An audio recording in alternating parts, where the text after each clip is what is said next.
Welcome, everybody. Thanks for being here today. We are doing a Zoom meeting in kind of one of our safety meetings. I know we haven't had one for a little while, but we figured now is a great time to do one.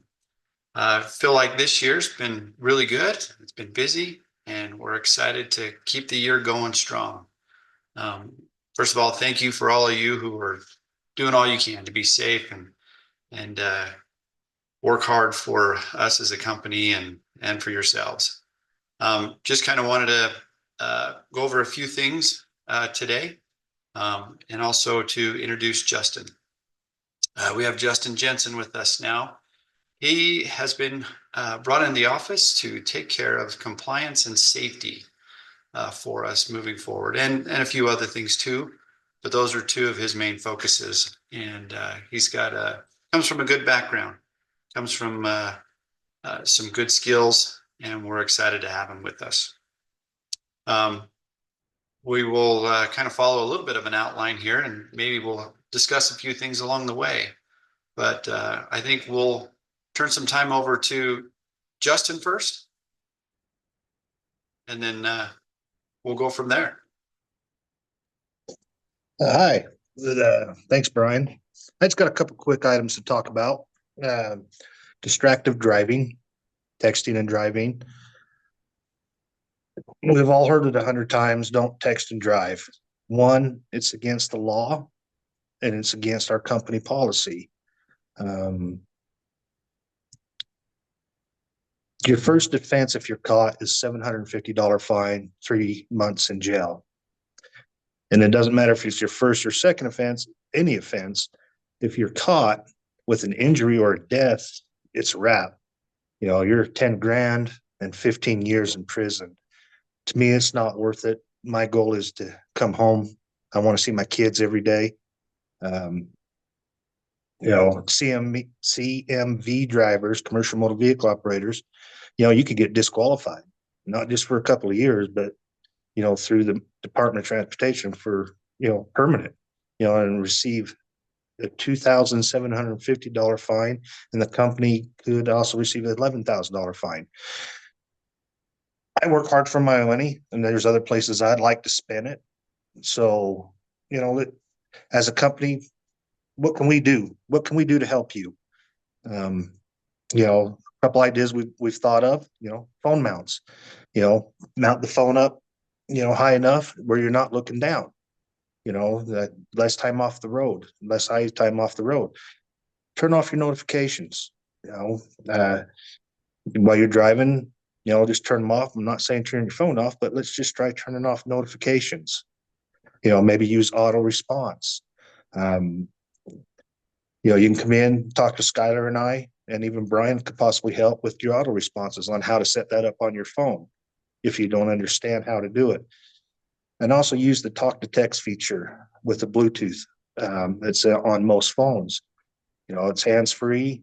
We don't want to get caught with a mobile device in our hand or any type of device in our hand. Because if you're caught, and Brian can correct me if I'm wrong, it is a 5-year minimum that you can drive for double D. So we're going to have to let you go. And that's not what either of us want to happen. Right. If I can make a comment about that. So insurance companies nowadays, they look at texting and driving or driving with cell phone use. They look at it as just as bad as a DUI. And so now if anybody gets a ticket or a citation related to that, at least those two things, since we're talking about cell phones, that it is a 5-year minimum before we can bring you back on. So it is important. Justin, I appreciate you bringing up this topic because it is a big one, because I think we see it out there more and more. I mean, especially as we look down to the cars next to us, we see everybody on their phone and doing different things. And it is still a law that you cannot text and drive, and that you have to be hands-free while you're driving if you're going to be talking on the phone. And so it is a distraction. Like Justin said, when we take our eyes off of what's going on in front of us, that is taking our focus away from one of the most important things that we're trying to deal with and work with that's going on in front of us. So distractions, they're all over the place, and you guys all know it, outside the truck and inside the truck. And cell phones is a big one. And the part of the reason we like to specifically talk about the texting and just cell phone use is sometimes we get notifications and sometimes we're able to get a snapshot of guys that are on their phones, whether they're checking for music, whether they are trying to dial a phone number, or even if you're texting. And you need to just remember this, that it is illegal. You can get a ticket, and it's part of our policy that you do not text and drive at all with us. So yeah, Justin, yeah, you're right. If you get a ticket with that with us, then you won't be able to drive for us because our insurance company won't insure you.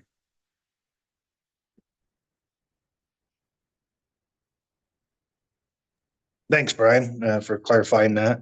As a company, we've had 348 distractive driving incidents that we get notifications on. To me, that's quite a lot. That's I don't 348. That's a lot. We have roughly Can I ask 40 you, drivers out there on the road. Is that right, Brian? Justin, can I ask you a quick question? How do you receive those notifications? Through an email when the Samsara camera picks up on you looking down, bending down. It just sends me a notification. It sends me a snapshot of what's going on. It's not a video. It's just a notification saying, hey, there's a possible distracted driving here. Let's review this and see if we need to take any action. But other than that, I'm going to turn the time over to Skyler right now. Skyler, go for it. Sure. And so with those phone uses, everyone just think right now, what are you going to do to help reduce your phone use in the truck? Like we mentioned, sometimes it happens a lot, sometimes it happens very little. The big thing is think about what is the thing you're going to do to help improve that and try and get a little bit better each day, be a little bit safer each day. Now, the thing I wanted to focus on, I'm going to share my screen here. We have a brake check coming up here soon and wanted to make sure you're informed about what that means and what you can do to be prepared for it. Here it is. You guys seeing my brake check screen here? So they call it brake check or brake safety week. It's August 25th through the 31st. And then this happens every year. We're very familiar with this process. So of course it means give some extra attention to your brake. You should always be doing pre-trips, but look closer because they're going to be looking closer. The other thing that we like to bring up about brakes is, or at least brake check week, even though they might look for brakes, an inspection is going to look for other things. So overall, it just means that we need to have a little bit of a heightened sense on our pre-trips to be able to make sure we're finding anything that we can. Because if they get under and look at your brakes and see all the other things that are under your trailer, they're going to notice that and you can still get written up for it. They're not just going to only look at your brakes. What are some things you can do to help your brakes perform better? So we've created some videos about this that are on the YouTube page that we could send you. A couple notes that I wanted to point out of things that you can do that are really easy. First off, if you have drum brakes, you can pump your brakes to 100 PSI 5 times every morning before you go out. Automatic slack adjusters use that pressure to adjust and make sure that the brakes are very close to the drum, as they should be. That's one thing that you can do. If you're not doing that, give that a try. Of course, you need to look at your brakes. Drum brakes can't be less than 1/4 of an inch of pad. And if you can see a gap between the drum and your brake is out of adjustment. We need to get it adjusted. If it needs to be adjusted, then let's have you swing by the shop, ask for some help with that. We would love to show you how to do it. It's actually quite easy. And then once you know how to do it, you can help keep up on that, especially if you're ever in a bind. If you have disc brakes can get down to 1/8 of an inch. They're a little bit harder to see and they can go a little bit lower. You need to be looking at your disc brakes. Some of them, they're hard to see. You can get a finger in there. Again, if you have questions on that, we can show you how to do that. So Brakes and brake check week. It's coming up in about 3 weeks. Be prepared for that. The time to be prepared for it is now. If you find something on August 24th, that doesn't give us a lot of time to do anything about it. So let's have a real big focus on our pre-trips over these next few weeks. We would love it if our phone just blew up with, hey, I need this adjusted and that. That would mean we're doing a good job of finding things. I mean, maybe we don't need to. Maybe we're already, it would be extra awesome if we're checking and not finding anything, right? But stuff happens, so let's really put some focus into that. One thing I want to mention with this is, as you get inspections, what's one of the first things they want to look at when you get an inspection? It's your logs. Do you know where to go to show an inspector your logs? Because they're going to want to see that. So if you don't know, right now, pause this video, go into Samsara, go into HOS. Below the blue circles, there's a little gray button that says roadside.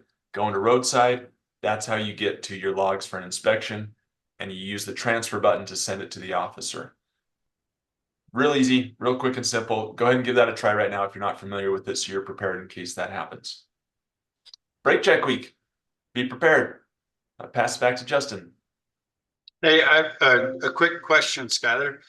If they're going to pull us in and do an inspection and they want to check our brakes and check the slack adjusters and how far they get pushed out, when they tell us to smash on the brakes, do we smash the 100 pounds on that brake pedal? That's a good point. When they check the adjustment of your brakes, what they're going to do is they're going to go make a mark on your slack, on your brake can rod. And then they're going to tell you to push down on the brake pedal, and then they're going to make a new mark. You have a brake pressure gauge on your dash, an air application gauge. Watch that gauge as you push on the pedal. Do not push harder than 20 PSI.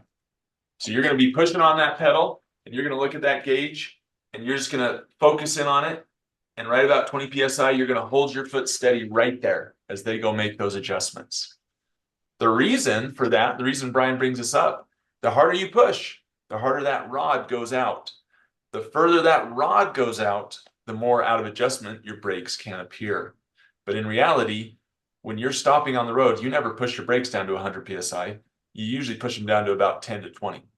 20 is pretty hard brake pressure. So just push it down to 20. The inspector is going to tell you push down on it hard. Nope, hard brake pressure is 20 PSI.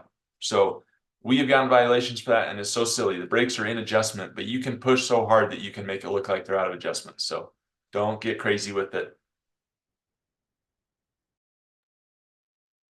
Great. Thank you. Justin, did you have some other things to follow up on? Yes, I do. Thanks for the great information on brake check week. And I want to kind of go off the log books like Skylar was doing. I've noticed somewhat of a rise over the last 30 days that we're not completing all the information on our logbooks and driver certification. The information that we're missing, is two basic things. It's your trailer number. Got to have your trailer number and your bill of lading information. I don't need a bill of lading number. You can put what product you're hauling. That's all we need. We need something there that reflects, that matches your bill of lading. The other is hours of service. There's been a little bit of violations in that, not much, but a little. I think, we need to try to work within our 70-hour work week, and our 14-hour day, 11-hour driving. We need to do what it takes to stay in those lines. If you need help with your logs, before you hit a violation, give me a call. Or if you're going to have a violation, give me a Brian or a call, preferably me. Right now as a company, we're 99.9% compliant as of right now. Just some minor tune-ups there, and I think we'll be good. Brian? Yeah, speaking of logs and the hours of service, so we just went through a compliance review and we did well. We were satisfactory, which is the highest you can be in a compliance review. And so thank you for all of that, for everybody working hard and trying to accomplish, your personal goals and our goals too. Um, but right now, even under our basic CSA scores, under the hours of service, we're still just over the threshold a little bit on that hours of service one. And that is because of just some minor little things. Form and manner, that's still a thing. If they find something that's not entered in that should be, they make it they put it down as a violation, and then that counts against us on that. If there's something with equipment, that actually goes under a different basic CSA score. But hours of service, the trend is moving down, and that is great, and that's where we want to go. But we just need to make sure we're staying up on all that information that we need in there, or that's supposed to be in there, really, and that you are certifying your logs after you start your next day. So that's important. That's huge. Just one more thing that I wanted to bring up, Skylar or Justin, did you guys have anything else you wanted to bring up? Just touch on your certification. You only got 24 hours at the end of your shift to certify your logs. But we can't have, 3 or 4 days of logs sitting uncertified, because they can check and they will write you a violation for that. And that's just another point ding to us that we don't need or don't want, when it's just a simple, on Samsara, you have a little icon, it tells you, what tasks you need to complete. Look at it, then on there it will say review and certify logs. You just review them, certify them, send them in, done, no problem. That's all I got, Brian. One thing I hear about that is that sometimes people are like, well, but there was a small issue, I have a violation, I don't want to certify it yet. So just so you're aware, you have to certify it. We can't fix it until you certify it. Certifying it doesn't mean that you're locking in that violation. If you have a concern about it, you're still good to certify it, and we can go through it and make edits. Or there's certain things that you can edit before you certify it. But I've heard sometimes people say that, like, well, I didn't certify it because of this issue, and you leave it uncertified for a long time. Don't do that. Let's get it resolved right away, but you're still good to certify it. It doesn't affect anything. Great, thank you. Just one more thing that I wanted to bring up. I'm learning a lot about acronyms and the use of acronyms. And there was one that I just wanted to bring up that I had hoped that everybody thinks about before they get in the truck and take off for the day. And it's I'm safe. So I am SAFE.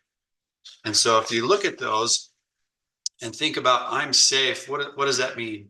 So I is for illness. How am I feeling physically? Am I sick? Am I not feeling well? M is kind of medications. Are you taking something? Are you taking it when you're supposed to? Are you taking something that you're not supposed to take at that time? S is stress. Are you feeling stressed that day? And do you have ways of kind of lowering that stress level before you get in a truck? A is going to be alcohol.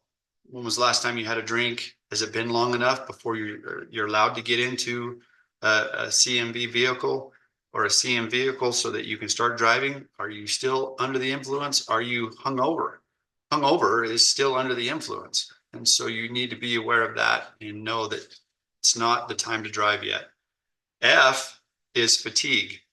And so think about, are you feeling okay? Are you ready to go down the road and interact with traffic, moving a heavy load up to 129,000 pounds? Are you alert? Do you feel ready to be able to make that trip? And then the last one, E, is eating, right? That's big. That's big to me. Every time Steve Stringham comes in my office, I'm eating. And he's like, man, you eat all the time. And I'm like, yeah, I do eat all the time. And eating is what gives me energy, and eating the right foods, and just it makes me feel better as I go throughout each day. So I'm safe. We can talk more about these as you guys come in and just kind of go over a few of them like that, and just kind of have that thought as we get in the truck before we leave. I'm safe. And you go through those things, and yes, I am. and you can take off and go for the day. But anyways, again, thank you for watching. Thank you for listening. We love the comments. We want you guys to come in. We can talk about the things more in depth about what was addressed today. We're grateful to have Justin, part of what we're trying to do in here and with the company. He's learning a lot, and he's got a lot to learn, and we're working with him on those things. And so, again, like he said, please feel free to call any of us still as we move forward in all of our capacities. But again, have a great day. Be safe. We're grateful for everything you do as drivers, as working for Double D. And I think we all agree that you guys are you do a lot, not just for us, but for this industry and for even Utah. So again, thank you. Thanks, everyone.